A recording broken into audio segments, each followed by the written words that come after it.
All right, we are going to flip over to the other big announcement this week, and that came on Tuesday from WWE.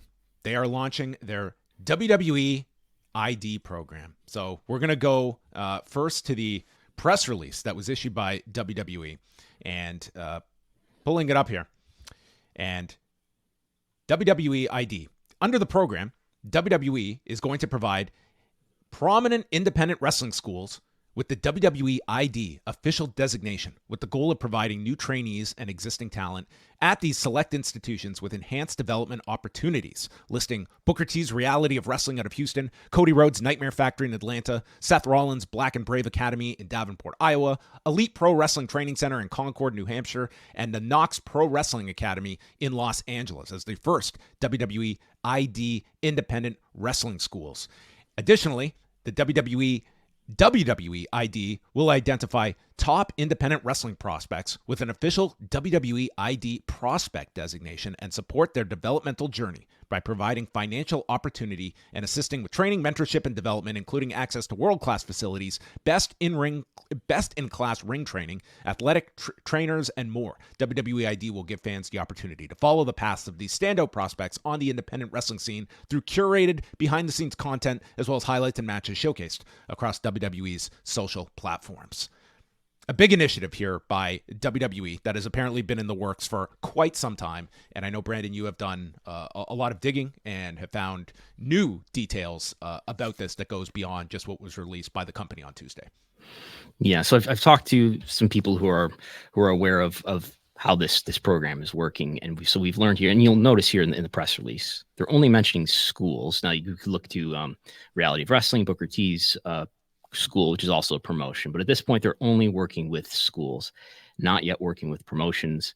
I've been informed that there is no financial support even yet going to these schools, but multiple sources have informed me that there are some independent wrestlers already who are under contracts related to this program, and we haven't been able to identify yet who those wrestlers are, but it has been confirmed to us by multiple sources that there are indie wrestlers who are taking indie bookings, and they're quietly at this point under deals. I think it is possible that we'll see in the future, we'll see some announcements about who is under a deal related to this program. But one source who's close to the program informed us that there are currently no restrictions on these indie wrestlers to work for what promotions they can't work for or whether they can lose. And this would naturally raise the question, well, can they even work for AEW?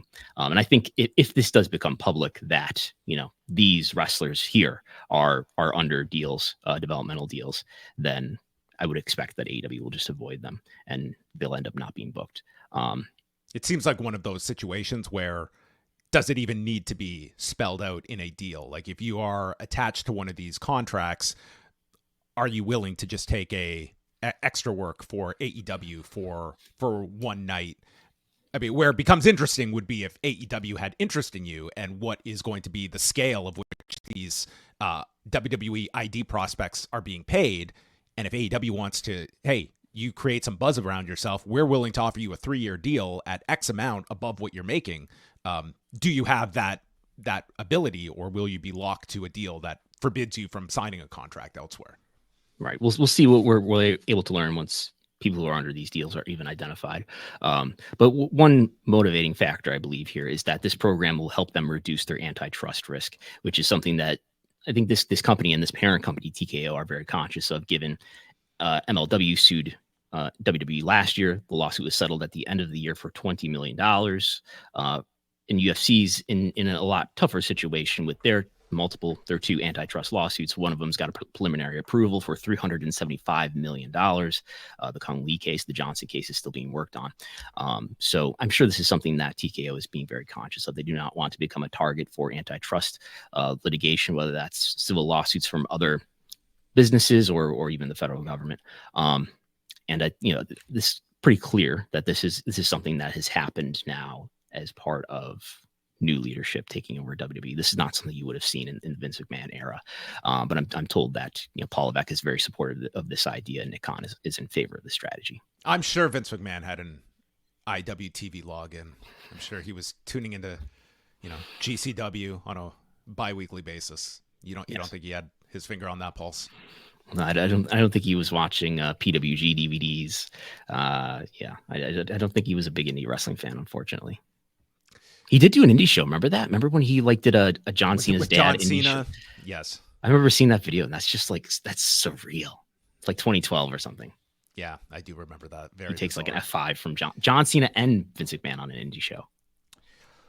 Well, Brandon, I'm more so interested in some of your thoughts as not just somebody that wrestled for years on the independent scene, but also was directly involved with training. And if you're looking at it from the perspective, like, number one, I'm all for independent talents having parts of an income subsidized and being able to earn more to learn a craft. I guess you the pessimistic side of you always has to be like, what is WWE ultimately looking for? Is this to foster a healthier independent wrestling community? Is this to directly fill up another pipeline that goes straight to the performance center? And what this overall is going to mean for their amount of claws they're getting in on independent talent. But I could see a lot of schools that are, if it's presented to you to have this relationship with WWE, many are going to jump at it. But I think like there should be that caution as well about protecting yourself and what are the pros and cons of this for talent and schools. And those might not all be in alignment either. Yeah. It depends on what the details of the deal are and how much money it is and what the restrictions contractually are and what rights it gives WWE. But I can understand the skepticism given WWE's history, right? The 1980s is where we start, and WWF at the time competed with the territories and put a lot of the territories out of business, or at least expedited those territories going out of business. The one that people point to in more recent times is the relationships that WWE established in the UK just before the pandemic. And I guess I'm not really clear on what the issues are there. I guess the notion is that they established these relationships just like they did with companies in the 80s and you know, sort of elevated their talent and then took the talent that they wanted, and thus taking the talent that they wanted away from those brands like, I guess, Progress and ICW, and those companies were left with less star power in the end. I think the UK scene has had a lot of its own issues that don't have anything to do with WWE, including the pandemic, including, you know, all the allegations related to speaking out.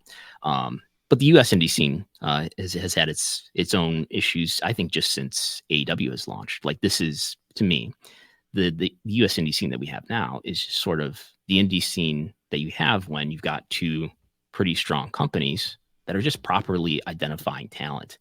And I think the bubble that we had with indie wrestling in the throughout the 2010s is largely due to the misidentification of talent and not identifying talent under the leadership of John Laurinaitis and Vince McMahon.